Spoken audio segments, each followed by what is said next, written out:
Hey everybody, welcome to the How to Dad podcast. My name is Devin Pierce and we are live on Mixer. Today is July 31st, 2019.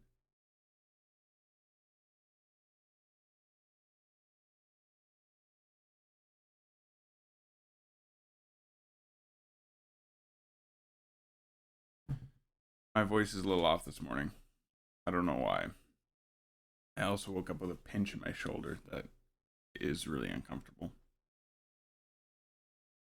We had our episode last week and we talked about raising resilient children, and that was stage 3. So that's a 3-part series there. And in that, we talk about the factors of resiliency for children 5 to 9. Today's episode is going to be about the same age bracket of child as we discuss the developmental milestones for those children. Each week, guys, I bring you tips and tricks for parenting, adulting, and life as a whole, and share my tools from my figurative toolbox with you to help you be better equipped for life's great adventure. The How to Dad podcast is owned and hosted by myself, Devin Pierce, and is licensed under Creative Commons Attribution Non-Commercial Share Alike 4.0. The international license has all rights reserved. Reserved? I feel like they might cut that off the first time. Currently, we're available for all audio listeners on Anchor, Apple Podcasts, Google Podcasts, Spotify, Breaker, OverCast, Pocket Casts, and RadioPublic. If there's another audio service you would like to hear us on, let me know. So today's reading material will be the exact same bounce back book that we used for last week. I just wanted to emphasize the milestones a little bit more, so I decided that they deserve their own episode. So in the last 4 or 5 pages of the book, under the additional information section, we'll also be using this a bit as partial reference for episode 20. Just again, this book is provided by the Alberta Health Services, and you can go anywhere in Alberta to a Parent Link Center and they should be able to get those for you. So when it comes to any kind of milestone, and you learn this pretty early on as a parent when they start measuring your baby's head and length and weight, and they show you the little chart with all the lines and the dots that mean something to somebody. But what you learn out of this experience really early on in parenting is that we have a general idea as to what good, proper health growth is. However, these things are not set in stone.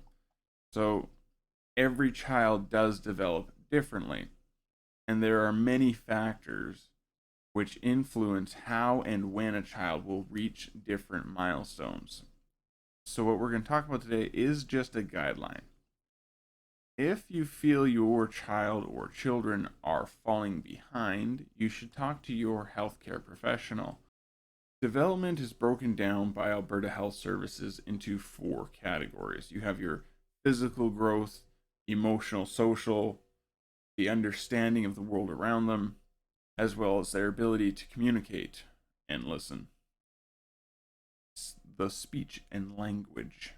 For today's episode, we're going to spit out a bunch of facts, and then I'll put my own 2 cents in here and there. Under each category, we will break those down into the ages of 5, 6 to 7, and 8 to 9. At age 5, we're going to start there and work our way up. The physical category, your 5-year-old should start being proud of their physical skills and abilities. However, they are still prone to falling or risking themselves getting injured because they don't understand their limitations. This is also the age bracket where children start to be really good at climbing things, sliding, even skipping rope if you are experiencing that or exposing them to that. walking on their toes, and the ability to jump forward, which as an adult seems like a really silly milestone, but is one of those super crucial physical development things. Getting kids to jump up and down is good too, but they need to break that barrier and understand they can jump themselves forward. Just like children who skip over the crawling stage, I've heard some doctors will suggest that you get your child, teach your child to crawl, even if they go from not to walking, just so they have that skill set. So don't overlook anything. All the things you can do are important to learn. At age by age 5 or in their 5th year, a child will also be able to throw a ball overhand. Counter to that, well, that's a great skill to develop. They also will have poor balance. And you'll see a lot of kids when they really try to throw a ball overhand really hard, all over. When your child is coloring or practicing writing, they should be able to display a good level of control in holding or using a writing tool, and should be able to, with a little bit of encouragement, to color in between the lines. I can tell you right now that my oldest boy could not color in the lines when he started school, or just chose not to. But it was never really a skill we practiced or encouraged. Like, oh, you should color in the lines, but whatever. It wasn't a priority. However, apparently that is something that they look at. The more you know. When it comes to emotional social, you have children are going to be mostly concerned about their family unit, but still looking forward to making new friends. This is also this time in their lives where they've begun to learn the rules and acceptable behaviors of the world outside of home, not just the ones in the home. When the child becomes tired because, well, they're a child, they will start to exhibit a mixed bag of emotions, can be clingy, bossy, or all over the world with a variety of emotions simply because they're tired and their brain is having difficulty regulating them. And that's actually a good thing. That is a milestone. That the fact that the brain understands all these emotions and can portray them, but because of exhaustion, can't accurately do so. It's just a really important psychological thing for your kids. So now they will have also become more independent and in control of their own behavior. And what's meant by that is like when they go and break something, they made a decision to break something. It's not just, oh, whoops, because they're not a baby anymore. They are mentally developed enough, typically speaking, to understand that they should or shouldn't do stuff. Not all things, but this is where they get that behavioral understanding as part of their natural independent growth. This next one I kind of laughed at, but supposedly a 5-year-old is going to develop a better understanding of logic and start giving fewer arguments or tantrums when interacting with an adult. I feel like 5 is a little young for that for most kids. A lot of them are still struggling with emotional management, which we've talked in a few other episodes. But hey, that's a suggested milestone. At this age is when they are able to share and to feel empathy for other people. Again, something that we've talked a lot about in previous episodes. This is also the point in time where they start noticing differences between boys and girls.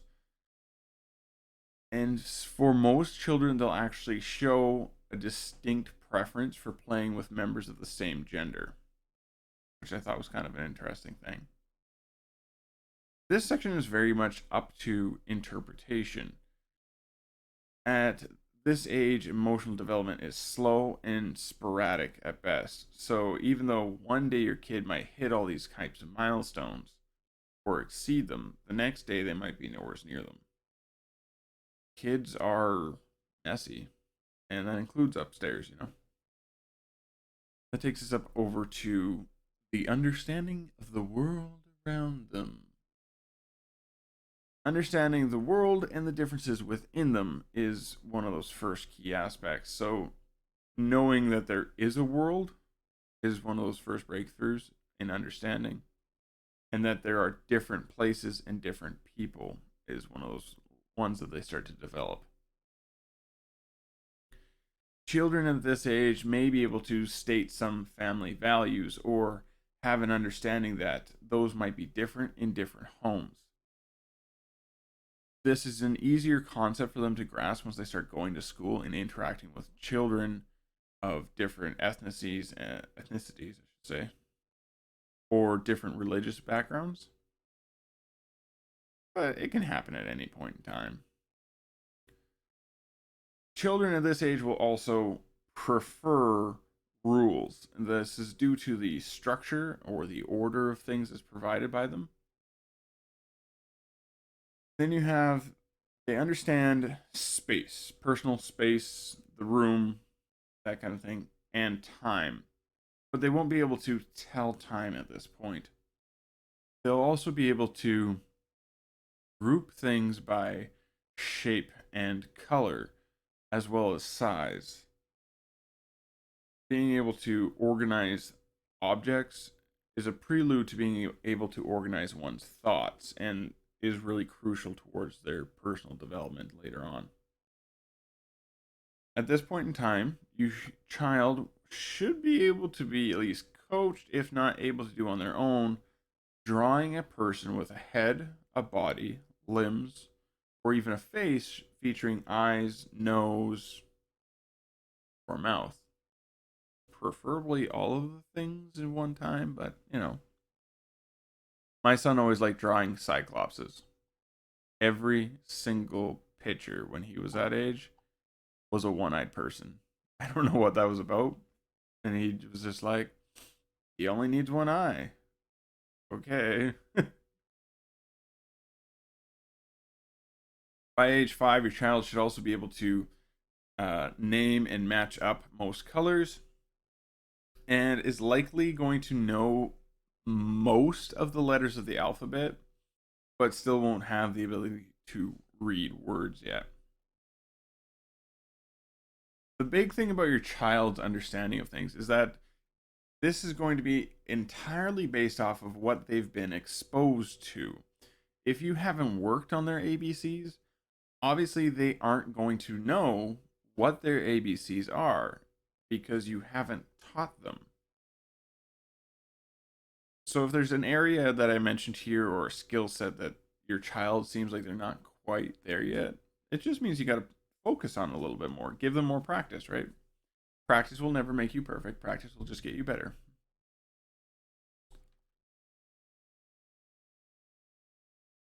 Just had to throw that in there.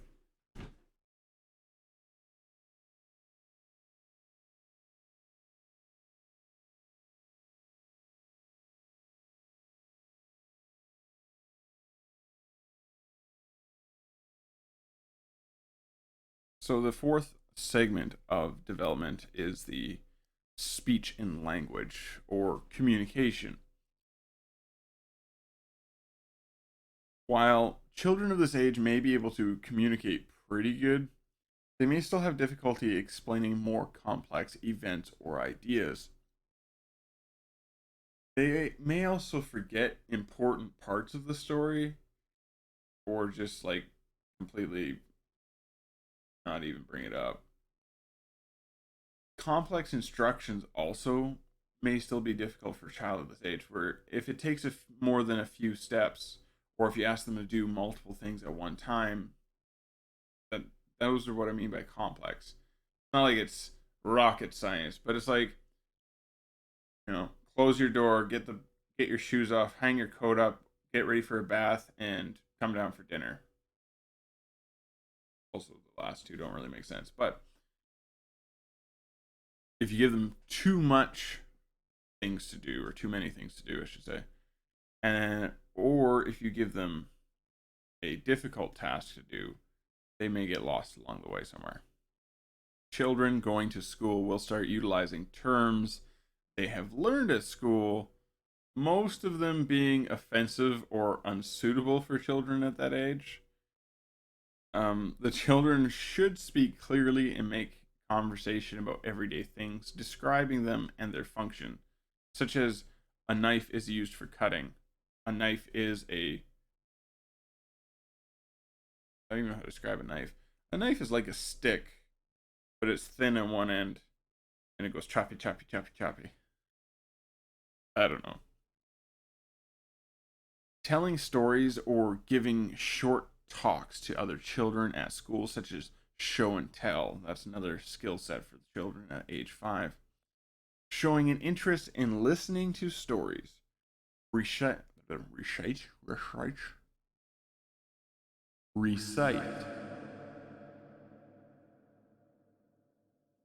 Or sing rhymes and stories. Also, they should enjoy at this point in time learning jokes or riddles. My kid's big favorite joke is the interrupting cow joke from the movie Home. They use all sorts of different animals and sounds and just use the same joke over and over again.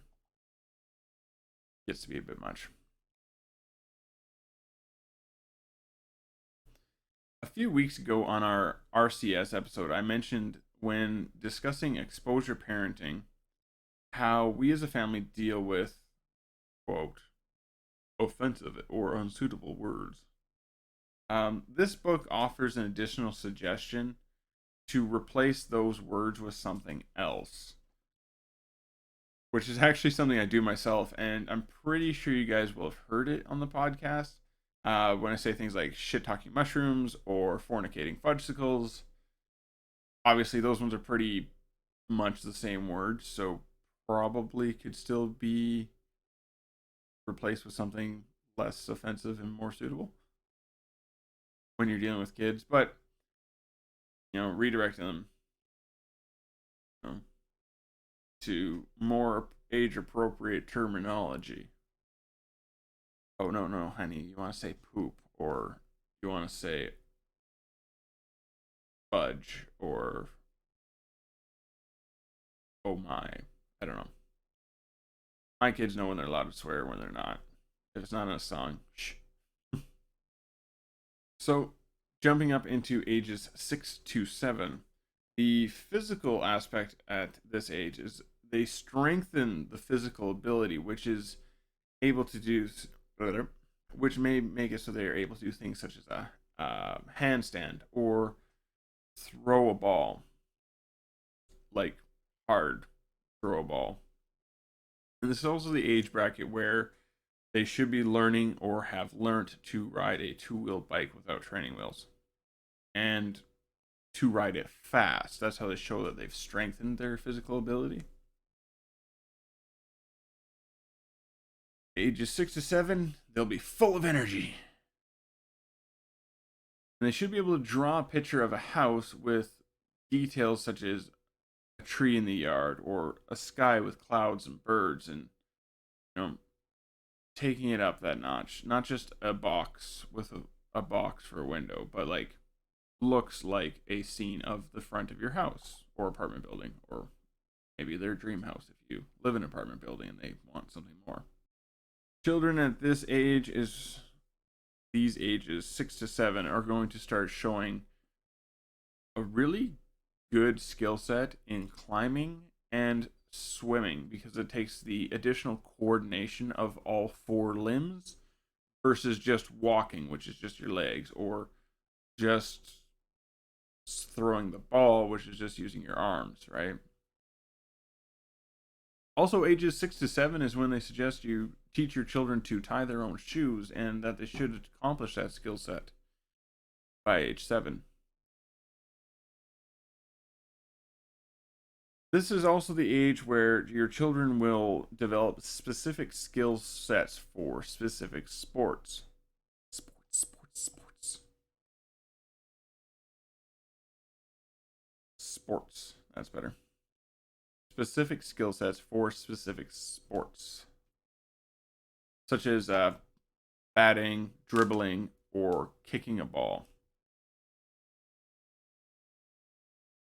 This is the age bracket where my oldest boy is right now, but I can tell you right now, he can't tie shoelaces. But again, this is coming down to the exposure.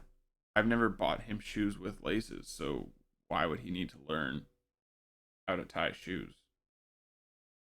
I haven't taken the time to teach him, so of course he doesn't know it. Kind of reiterating that whole, you need to teach them some of these skills. And it's great to have it as a benchmark, but if you've never started them, how can they win the race, right? Emotional social. Children of this age can now relate to the outside world at school and with friends as social skills increase amongst themselves. They're able to engage in group rules and behaviors with their peers. They also may start to stereotype or label the opposite gender. I would say this is more of a how you raise them thing, and in today's society, kind of something that we really push not to let happen. We don't want our children to be labeling and stereotyping each other in a negative context. So I feel like having this as a milestone, eh, not really the best one. I'm sure they could have put something else there. But just so you know, at this age, it is normal for your child to start the stereotyping and labeling process, especially when it comes to the opposite gender. This is also the age where they are going to be sharing in activities and expressing enjoyment in having the company of others. They'll also be really enthusiastic about winning a game, but are probably still going to be really sore losers. And that is a teaching opportunity that you, the parent, need to jump on and encourage your child to not be a sore loser. Just an FYI. And my most favorite part of this age, they may tell lies or steal, as they are still developing right from wrong and lack a understanding of the consequences for their actions. Lying is a terribly tricky situation to deal with, and I have not yet tried any suggestions with regards to teaching your kids the importance of being honest that has had a consistent positive result. My biggest suggestion to you is to try many different things and use repetition to repeatedly stress the importance of honesty to your children. Additionally, if there is a role model or an adult in your child's lives who is a compulsive liar, they're going to learn that behavior too. And for whatever reason, just like when people learn a new language, they always learn the bad words first. We as a species tend to learn the bad habits first. If your child is a persistent liar, you're going to have your work cut out for you. But it's ages 5 to 7 where they start that, and that's where you have to nip it in the butt. The understanding of the world, children start to show an interest and even become excited about the world around them. This is where they start asking questions like, how many people live in our town? How many people live in our country? How many people live in the... Do you know them all? I always love that question. Do you know them all? Children will also start to remember many details about their specific interests. And it's a great way to show or to understand what your kids are interested in is to listen to what things they know the details of. Thinking becomes closely linked to emotions and self esteem. Being worried or unhappy will affect their ability to concentrate. on what they're doing. Children will also show an interest in things and will enjoy testing new abilities or skills. They should be able to, at this age, also organize things from size, length, or weight. Biggest to smallest, longest to shortest, heaviest to lightest. They can also understand the amount of something stays the same even if you rearrange it. Okay. I'm going to give you an example because I'm cool like that.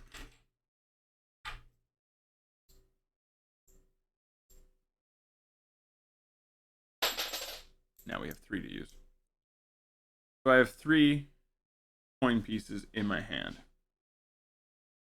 Right? The child should be able to recognize that even though now they're in a line, there is still only 2 pieces in my hand.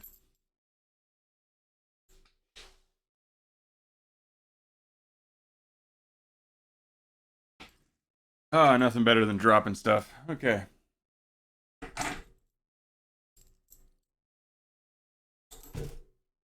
Children from ages 5 to 7 should definitely know their right from their left, which is something my kids have known since they were much younger, but it was something we also really focused on teaching them at a much younger age.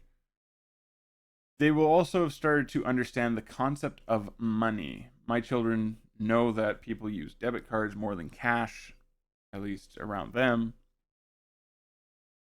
So they understand that money is on the card somehow. They don't really get it, but they know that that's kind of how it works. They will also start to collect things such as rocks, stamps, or cards. And they may start to show a bit of pre-planning, which is actually really fun when you see that in your kids.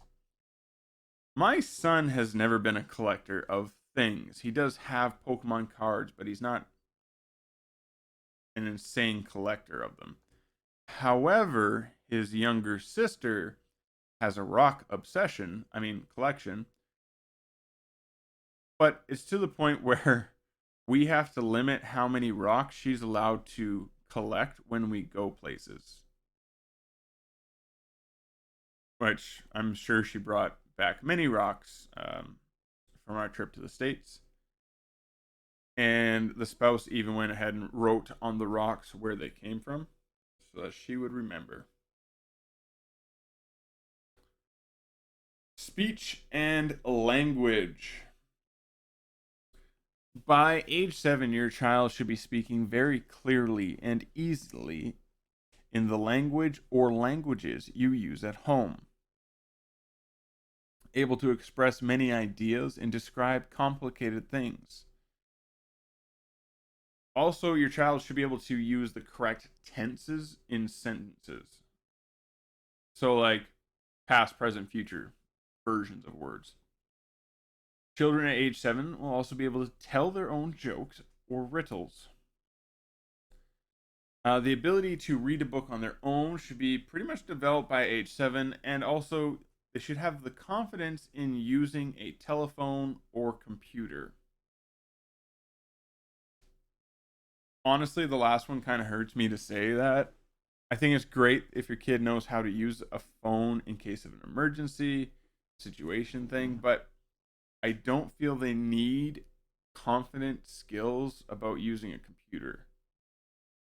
At that same point in time, that the way modern education is, even if you yourself aren't big on technology at home, if your kid's going to school, they're going to learn that confidence and those skill sets anyways. So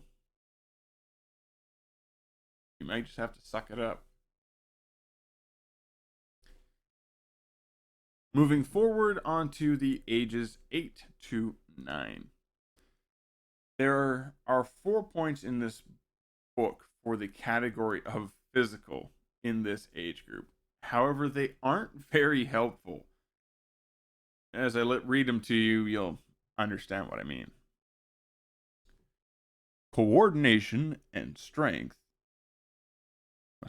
coordination, strength, and balance may vary. Should be able to catch a ball with only their hands.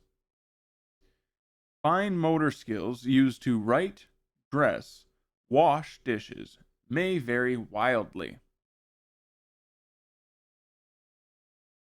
There may be noticeable differences in sizes amongst children at this age range.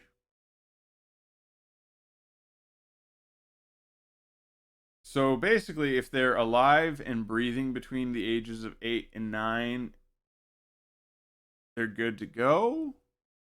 That's kind of what I got out of that one, because there is no. It's where children tend to have growth spurts and stuff. So, may vary, will wildly vary, should be able to. There's not a lot of set in stone definitive things to really go off of. So if you're concerned about your child's physical development between the ages of 8 and 9, talk to your healthcare professional. But essentially, as long as they are healthy and are able to do the things that they want to do, they should be good to go. The emotional social. Children at these ages should have the empathy to imagine what it is like to be the other person. They can now form and maintain friendships.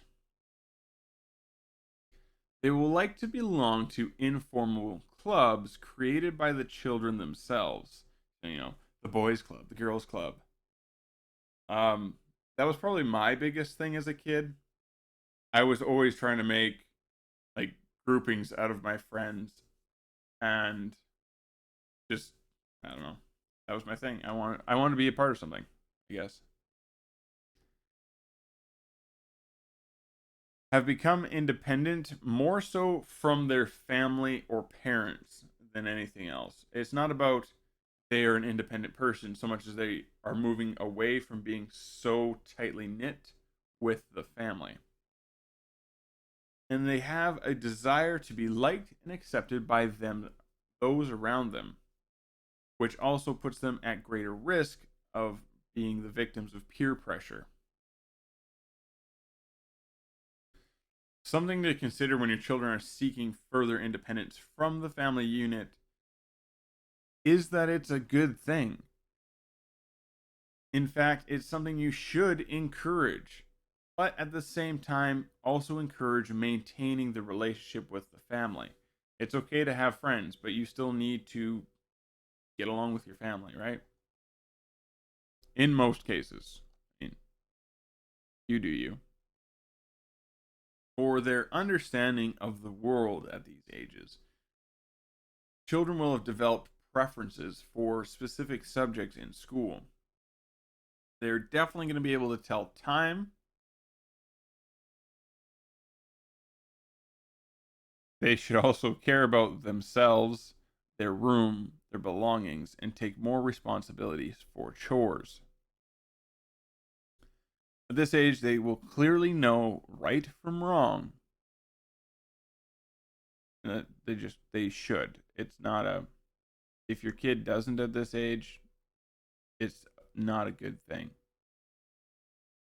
Attention spans will be increasing for 9-year-olds, and they should be able to focus on a single task for about an hour by the time they are 9. Also, by age 9, children become more aware of their body. Sadly, subsequently to that, also their body image. I'm going to sound like a bit of a broken record here, but things like telling time or responsibility are learned behaviors. So if you as a role model aren't showing and teaching those skills, your children won't hit those types of milestones.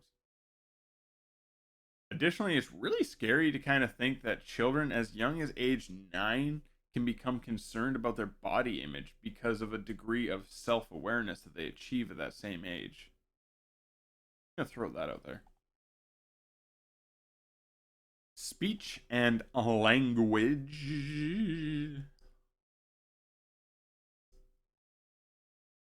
These ages is where children begin to fully express fairly complex ideas. They also begin to think their actions through and can explain events that have happened and why they happened, such as why they were late for school. They will be better able to describe things they have experienced and talk about their feelings or thoughts. They will now be able to use complex sentences, and they should be able to read for their enjoyment, but that is definitely a preference thing. If your kid doesn't like reading, well, they're not going to do it for fun, are they?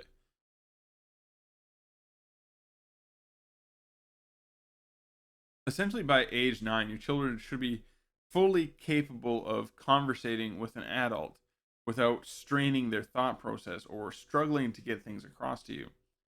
The irony in that is that I know adults that can't do this. So, like I said, these are just a guideline. Um, they're not set in stone. You you don't have to be able to achieve these goals, but they can happen for children at any age. Maybe you have a 5-year-old who can already explain really complex ideas. That's great. They're doing better than most. But it is just a guide. This is just some helpful information to hopefully put your mind at ease or make you aware possibly of something you might want to talk to a professional about.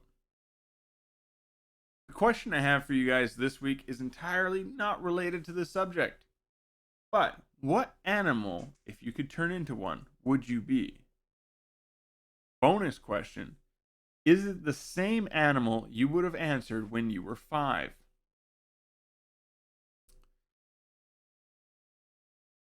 Next week, guys, we're going to be talking about the importance of eating together as a family for episode 19. And the following week, we're going to be diving into friendships. As always, you guys can get in touch with me via Twitter or on email with CrownEss0, CROWNESS, the number 0, at gmail.com. And as always, down below the bridge where all the trolls live, in the comment section, if you're watching on YouTube right now. Those are also the same ways you can get in touch with me if you'd like to come onto the show to speak about a certain topic, or if you would like to become a long-term co-host. So now you're done watching this episode, I have a couple more podcasts over here that I'd like you guys to check out.